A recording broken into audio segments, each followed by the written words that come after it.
பாதி தூரத்தில் போகும்போதே பையன் அவரோட சன்னு தீபக் அவன் ஃபோன் பண்ணி சொன்னான், அப்பா இறந்துட்டாரு, மியாத்தில் கொண்டு போயணும், அவங்க இறந்துட்டதாக சொல்லிட்டாங்க அப்படின்னு சொன்னார். என்னால் நம்பவே முடியலை. அவர் பேசாத நிமிஷமே இருக்காது, பேசிக்கிட்டே தான் இருப்பார். ராதா ரவி கூட கிண்டல் பண்ணுவார்.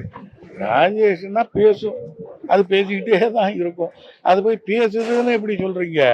ராஜேஷ்னாலே பேசும், அது பேசிக்கிட்டே இருக்கும் அப்படின்னு. அந்த மாதிரி இப்போ ஒரு 3-4 ஹவர்ஸா என் அண்ணன் பேசாம இருக்கிறத பார்க்கும்போது எனக்கு ஆச்சரியமா இருக்கு. ஒரு நிமிஷம் விடாம வாயை திறந்து பேசிக்கிட்டே இருப்பார்.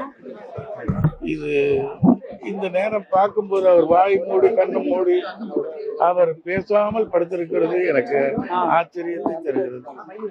எல்லாருடைய நட்பு வச்சிருப்பார். அரசியல்வாதிகள், கலைஞர்கள், பொதுமக்கள் எல்லாரோடையும் கான்டாக்ட் வச்சிருப்பார்.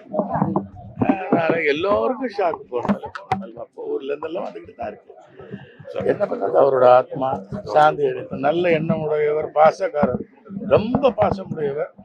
அந்த பாசமுடைய அவர் ஆத்மா சாந்தி அடைய வேண்டும். எல்லாம் உள்ள இறைவனை